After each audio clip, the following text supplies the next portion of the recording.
Hey everybody, let's get back to reading Fallout Equestria Chapter 12. Last time we accidentally did the Scorch audiobook. I didn't realize, so we're just going to finish it with Scorch before going back to that guy. The guy we used to be doing it with. Let's go. Velvet Remedy opened one of her saddle boxes, pulling out a notebook. What songs will I do? Most of my music isn't really Raider appropriate. Somehow I don't think songs about peace and love, nobility or freedom are really their fare. Calamity whinnied. Well, most of the lot are escaped slaves. Velvet Remedy was checking down her list of songs. Well, that one's out. That one might work. Ooh, that could be fun, but it was originally meant as a duet. I read in an old magazine that Pinkie Pie and Vinyl Scratch once performed it at Hoofbeats. I could tweak it. Vinyl Scratch is my favorite. It really requires musical accompaniment. Maybe a Velvet Remedy original? How about... I blinked, remembering. Well, Deadeye's expecting 2 songs before the attack, and he says one of them has to be a song by Sweetie Belle. Velvet huffed. And you were going to tell me this when? Right now. Just now? She nickered. Great. 2 songs, one by my great-great etc. grandmother. Well, at least I know most of those by heart, but the other... I couldn't help but roll my eyes. As much as I adored Velvet Remedy's music, and fell in love with her in every song, tonight we were just looking for a distraction. It didn't have to be perfect. You better make it perfect. Y'all think y'all will be able to keep every set of eyes on you? Calamity asked. Velvet Remedy looked playfully insulted. Why, of course, dear. There won't be an eye for any pony else in that room. I believed it. I believed Velvet Remedy could keep every eye on her, even if Ditsy Doo was in the audience. Suddenly, Velvet Remedy gasped. Every eye! I need a bath! Oh no, what am I going to wear? Oh my I can God. help with that. Velvet cocked her head. No, thank you. I can bathe myself quite well enough, dear. I stammered, flushing hotly. That wasn't what I meant, but now that she had said it, I couldn't drive the image out of my mind. My heart fluttered in my chest. Calamity neighed and turned away. I'll give you 2 some private time for... He waved a hoof between us. Whatever this is. He made a quick exit, muttering something about helping God's ponies get their magical plasma cannon up and running before Red Eye's forces got here. I wasn't paying any attention. Good use of time. I only had eyes for Velvet Remedy, and I could feel my face burning. I stomped. I mean it. I have the perfect thing for you to wear. Focusing my magic, I opened my saddlebags and slid out the most beautiful dress in the wasteland. My find from Carousel Boutique. How can I fix this? How many times must I try? Please, this time, let me get it right. Part of me just thinks these people shouldn't try the songs. Because I know I can't... Well, Velvet Remedy was I kind of can, but not the dress was perfect normal on her, songs like making that. her more stunning than I had ever seen her before. Her horn was aglow, and the stage was awash with a warm, colored light that shifted with her voice and the mood of the song. I rear up on my hooves, throw a buck into the air, and let my firm resolve overwhelm my despair. Yeah, it just doesn't fucking work, She'd dude. chosen, as her first number, that same incredibly heartbreaking song from the radio. Something every pony would be familiar with, and she was more than doing it justice. She was magnificent. I crouched on the balcony, covered in the ever-disgusting mattress cover. The singing Sats thing is was one ready. thing that My doesn't sniper bother rifle me was at the loaded start, and but the tucked at more my they side. keep doing it, I it actually bothers hated me myself more and for more. planning to ruin her performance. Deadeye's hadn't been stupid. When I entered the balcony, I found a note had been left for me. 1 shot on the target, 1 on the table. The stage is rigged to explode if you shoot anything else. How does it know? Celestia, burn him. Even if I could get a message to Calamity, he was no better at disarming explosives than I was. Out of petty spite, I stole his copy of Applied Gemstones. Velvet Remedy drew the song to a tear-jerking close. The audience, scores of raider ponies, sat utterly stunned.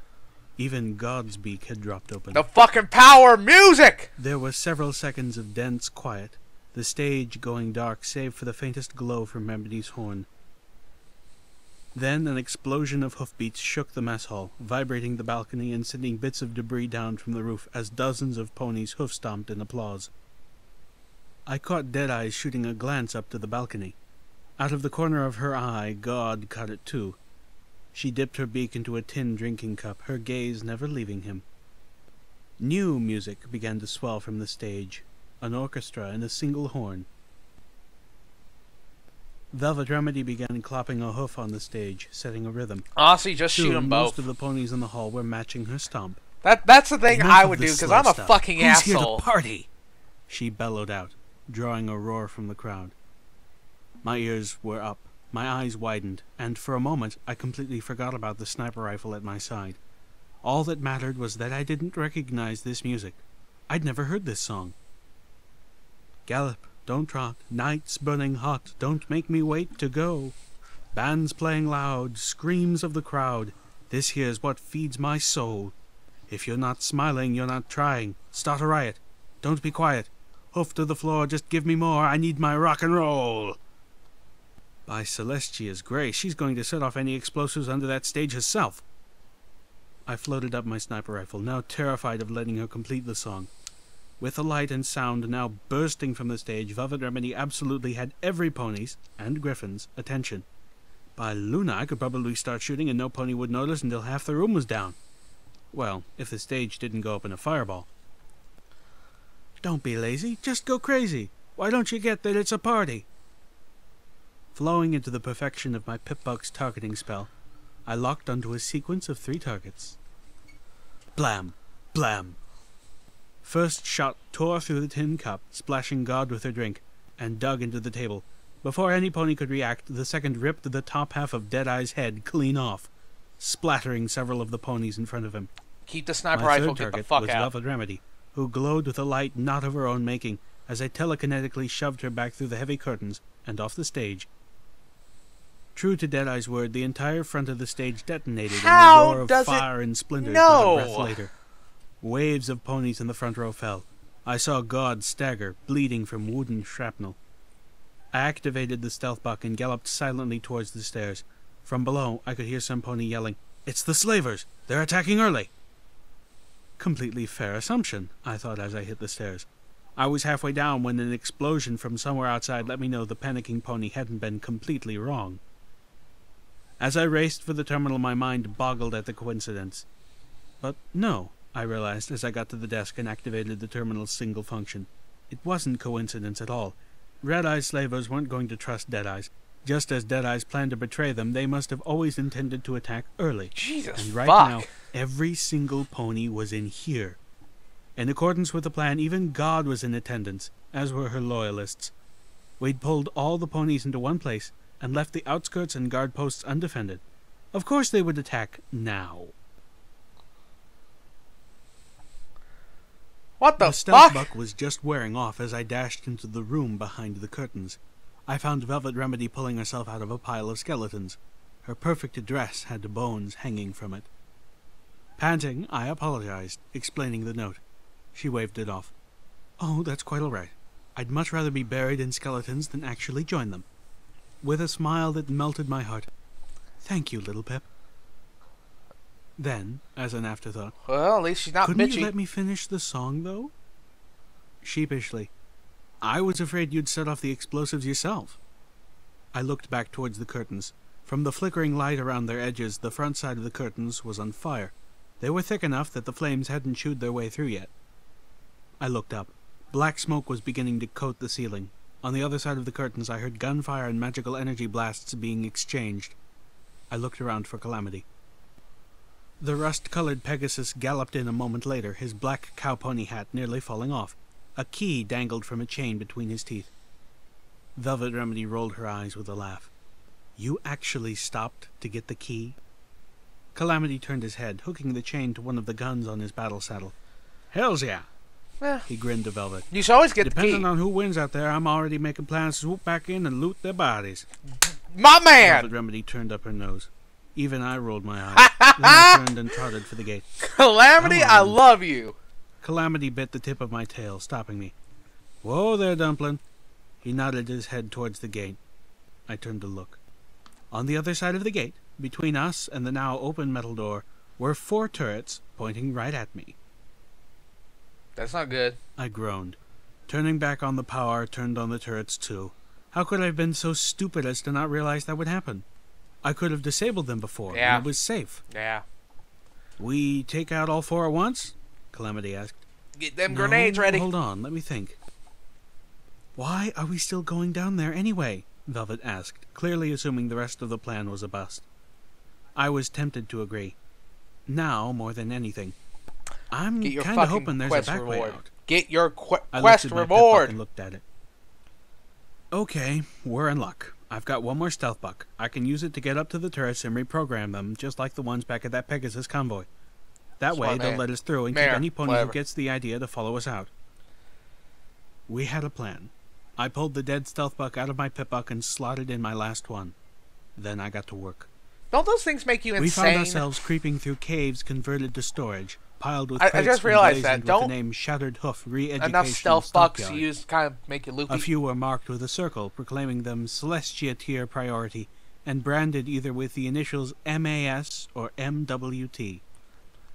Well, I whispered conversationally to my companions, I know MAS is the Ministry of Magic, but I haven't heard of the other one.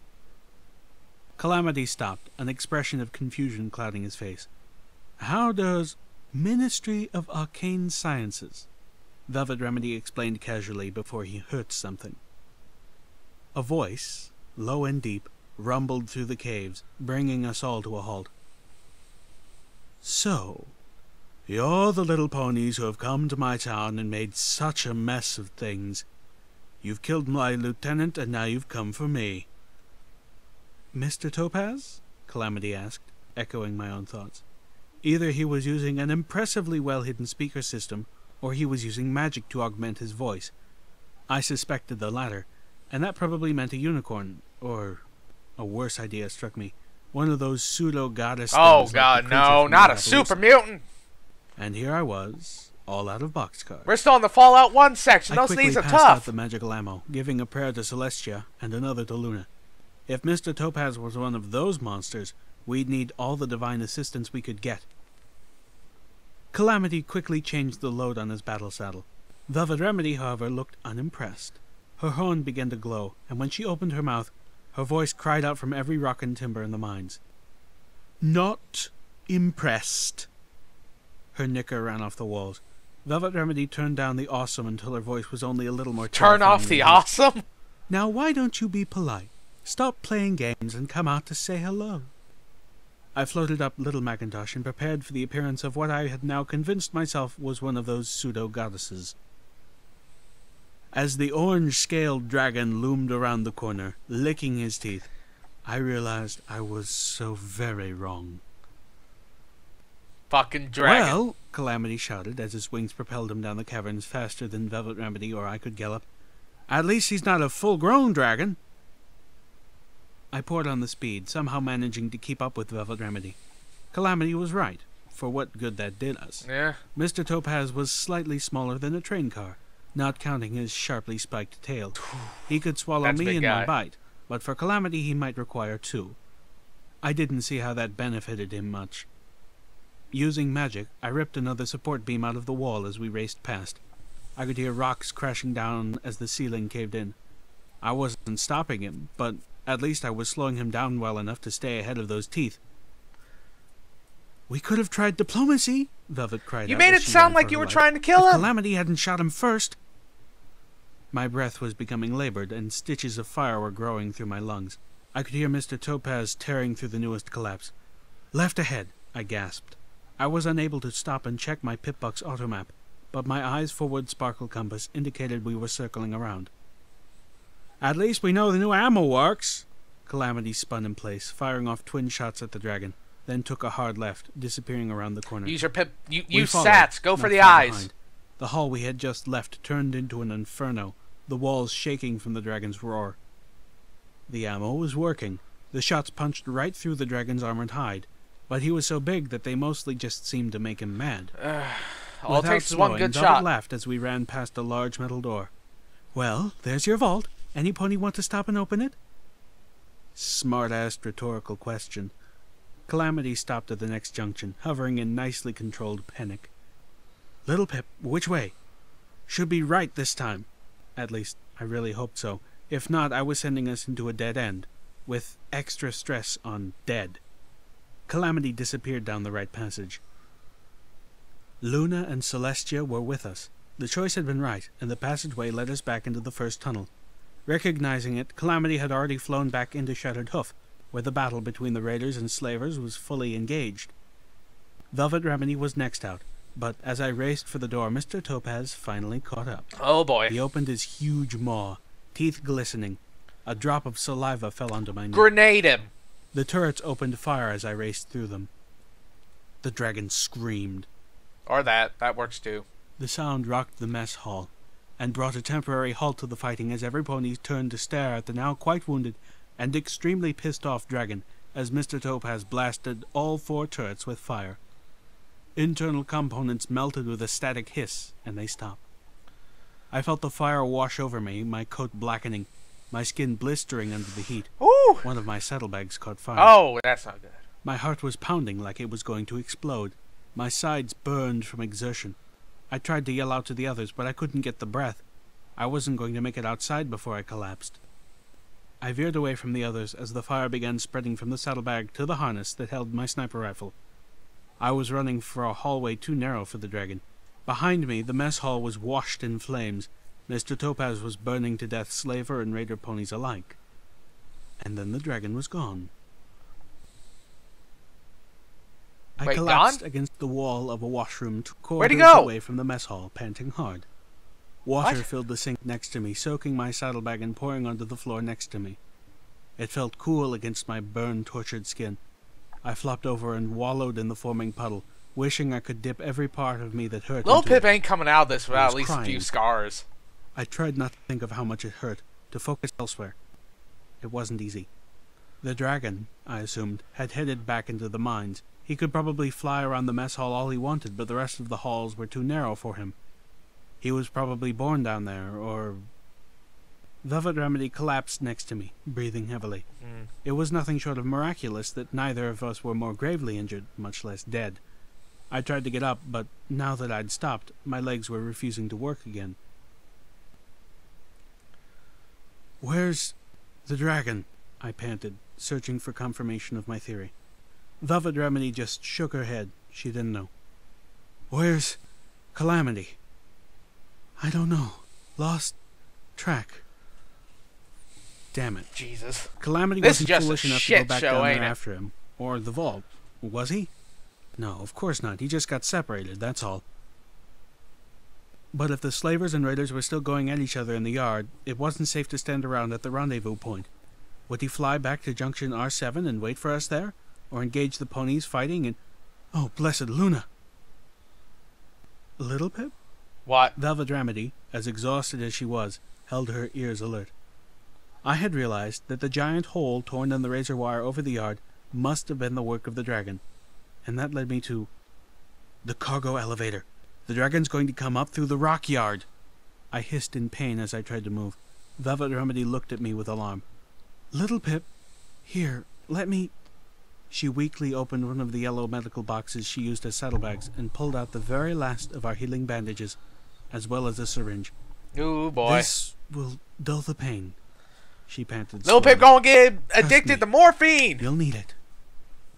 She was very right. The That's why I painkiller take some helped. Med-X, I get addicted I the first screamed use. anyway. When Velvet Remedy had finished, I It's felt bullshit. lightheaded. That's and what my it is. vision was blurred with tears. I moaned weakly, knees trembling, as I finally got to my hooves. Little Pip, you're in no condition...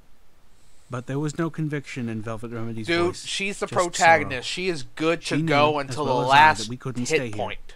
And she knew I had to try to help Calamity. Do we have any buck in our supplies? I bit my lower lip, hating to ask her for such a thing.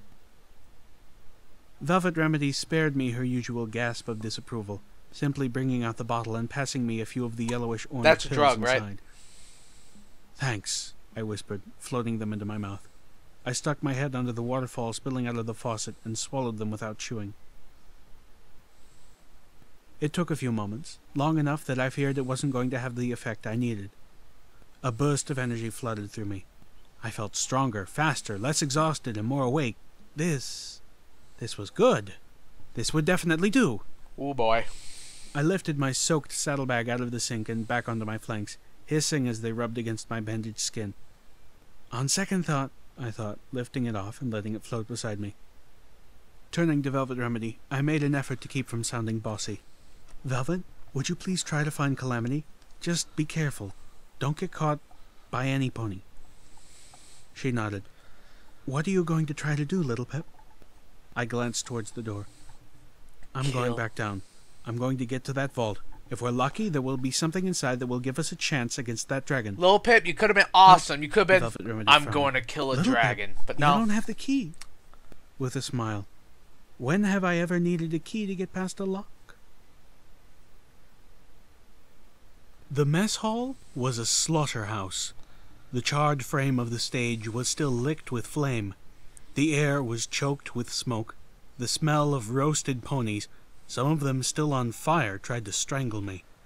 I was never in a going hurry, to eat pork but again, I still are took you? time to snag a few of the random, less damaged weapons from the floor before I made my way past the heat-twisted gate and slagged the turrets. Behind me, the flame-broiled crossbeam that once held the stage curtains came crashing down. I made my way towards the vault.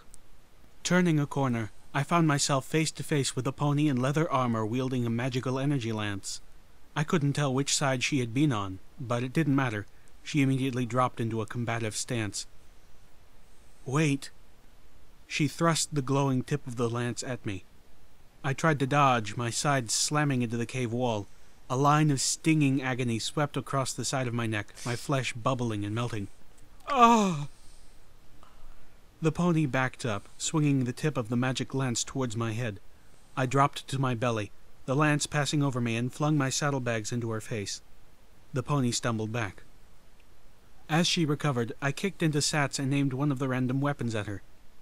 My heart sank as I realized it was a magical energy rifle, and I had no idea how to fire it. The pony thrust the lance towards my eyes, and I swung the rifle into its path, deflecting it. The rifle hissed and warped where the lance's tip connected. I dropped everything I was floating and charged the pony, head down. She swung the lance again, but I was inside its reach. I don't like Scorch's reading. The shaft slapped against my side with enough force to bruise through my armored utility barding, but not enough to knock me off course. My horn punched through her armor and buried itself deep into her chest. And I'll explain why. I felt the lance bounce off my head as it dropped from her mouth. She tried to pull back, but I pushed forward until I felt her weaken, her body becoming dead weight. I stepped back, my horn coated in blood. The pony fell at my feet. Wait. Still Did breathing Little Pip shallowly. just ram her horn I through felt the blood trickle Yeah! down my head. I've always loved A drop that fell idea. into my left eye, tinting my sight with scarlet. Weakly, she whimpered, "I don't want to die." Why'd you fucking I attack? cringed. I tried to blink the blood out of my eye, but instead more drops fell in, blurring my vision. "It's too late. I'm sorry." I was, honestly. "I can't save you." I contemplated breaking her neck. She was already dead. Why make her suffer? I raised my hoof and stepped over her. I couldn't do that. No matter what I was allowing the wasteland to make me, I hadn't changed that much yet. I walked down the shaft a few more feet, then stopped and turned. I floated my saddlebags to me, opening them and drawing out my blanket. I laid it gently across her. Then I floated the weapons up from the ground, leaving the magical energy rifle, but adding her lance to my collection. I didn't have any further trouble before reaching the vault. The tumblers fell into place, and the metal door to the vault unlocked with a click. And then all the alarms went off. Apparently, while I didn't need a key to open this door, I did need it to do so quietly.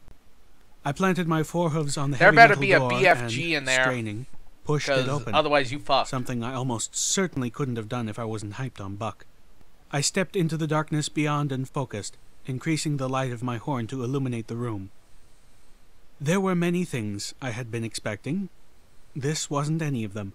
The room was filled, top to bottom, with shelves of memory orbs. Each orb was tagged with a date and a guest number. There must have been hundreds of them. My ears and tail drooped. That's not There good. was nothing in here that would help against...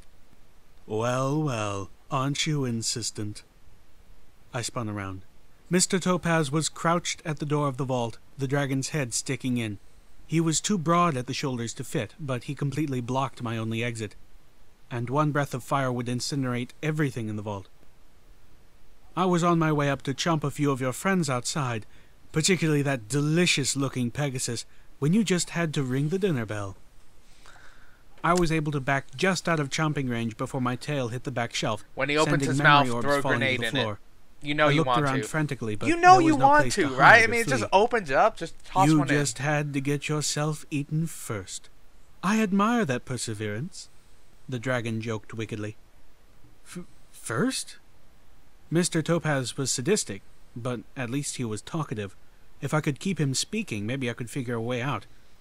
I tried racking my brain for some telekinetic trick that would save my hide. The gemstones are dessert, of course. You ponies, you're the main course. The dragon scowled, making me want to scream. Of course, you went and mucked everything up. I spent all this time and effort ensuring a harvest perfect for a final pre-sleep meal, and now most of them are dead. His glare was filled with hatred. You ponies taste so much better That's the alive. plan. I backpedaled, pressing myself into the shelf, knocking down dozens of the little mystical orbs which scattered across the floor, rolling in all directions. The dragon's gaze was drawn momentarily to one of the rolling balls. God damn it. What exactly were you expecting to find in here anyway? Mountains of gems? Because you thought I'd enjoy needing to call down that imbecile dead eyes every time I got a big package? Did you even look in the crates? No. He laughed, the breath of his merriment heating the room until I felt I could faint.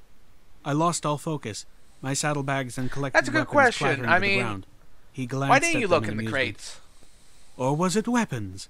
Did you hope to find a magical shotgun of dragon slaying, perhaps? That would be awesome. Because there would ever be any dragon suicidal enough to keep something like that around the house. There would! You know it! No. You know there would! Although this time he had been fairly on the nose. The dragon reached into the room and flicked one of the orbs at me with a claw. Go ahead. Try one. You died for this, after all. I was going to die. Hesitantly, I reached a hoof towards one of the orbs, but then drew it back. I was sweating profusely. The heat in the room was draining my strength. Soon I wouldn't be able to stand, and still, the only strategy I had was to keep him talking. What are they? Confessions. The dragon smiled cruelly. Seems the old mare of your Ministry of Morale didn't exactly trust normal methods of interrogation. Some incident in her youth or something. Oh boy. So instead, they trained up unicorns like yourself to sift through other ponies' memories, find the condemning thoughts or experiences, and rip them out for the public record. Didn't want any innocent ponies getting sent to Shattered Hoof, after all. Well, but that's... Of course, not every pony came out of the process in the same condition they went in, mentally speaking. But what is it you ponies say? Can't bake a pie without dicing some apples? He laughed again. This time, I did lose consciousness. Only for a moment, I think, but I found myself laying on the floor with no memory of falling. That's awful. The dragon stopped laughing. You see, little pony? Look at what you ponies are doing to each other up there. Look at what you did to each other in here. What makes you think your pathetic, wicked species is worth anything other than dragon food? I tried to get up. I just couldn't. The heat was making all my burns blaze in agony. I felt like I was on fire again, only this time it was worse. I cried out. The dragon was going to eat me. There were no options, no tricks, no other ways out. I was going to die in here. Like this. Alone in a tiny metal room. You have a plasma lance. Go out like a fucking knight. I tried to answer. Not all of us are bad. Some of us are good. The dragon snorted, adding smoke to the heat. Yeah, I can see that. He was staring at me, and it took me a moment to realize he was staring at my horn. The heat had caked the blood. Mockingly, he offered, Well, I suppose some of you are good. With ketchup. Makes you ponies nice and slippery going down. That's good. I cringed. That's fearing fucking he would good. laugh again. The air was almost too hot to breathe. Although personally I prefer mustard. The mine shaft outside erupted in green liquid fire. The blast catch... Alright, I gotta stop the video because, the 30-minute time limit, well, 40-minute time limit. I don't like Scorch's reading because all the voices are the same. He's not very good with the songs, and again, I feel that unless you're an actual singer, don't do the fucking songs. Just don't do them. Because it doesn't sound right. Thing about reading is you kind of make up the voices for the characters. And I can do that for the reading. But when it comes to the songs and you actually try to sing them, it doesn't sound right. It doesn't sound good. It starts out as a minor annoyance, but the more people do it, the more it annoys me, basically. Another thing, he doesn't give the characters, slightly different voices. When I was actually reading it, I tried to give them different voices. I may not have been good at it, but I tried. I don't hear that with him. And one thing that made me decide that I didn't like this Scorch's audiobook version. I've actually forgotten what Crazy Rambling sounds like. But one thing that made me know that I don't like this version of the audiobook, when Lil Pip got hit by a plasma lance, magic lance, whatever you want to call it, his response to Lil Pip's cry of pain was, ah! Or, no, that was me. It's, no! The way K-Cat wrote that was that the flesh was boiling. Like, the fucking flesh on either the neck or the cheek, wherever she was hit, was boiling. That's not, that's, ah! That is pain. You gotta emphasize the pain. It's just, I don't like it because there's effort. I mean, he read 25 chapters, so there was effort, but what's the word I'm looking for? Emotion to the characters? I mean, I understand if you can't do multiple voices. I can't do multiple voices, but you need to put a little bit more than this. I don't know. I just don't like Scorches. I gotta finish the video because I've been watching it, and we still got at least a little bit left. But I gotta end the video because of the time limit. I just don't like Scorch's audio reading. Again, the two reasons that made me dislike it were the attempt at the songs, which, let's face it, it was just bad. And the fact that he didn't convey pain with Lil Pip. And the voices, they're all kind of similar, but kind of not. I don't know. It's just, I've actually kind of forgotten what Crazy Ramblings was like, so if he's the same, I might be a little pissed off for a while. Anyways, I'll go finish this in the next video.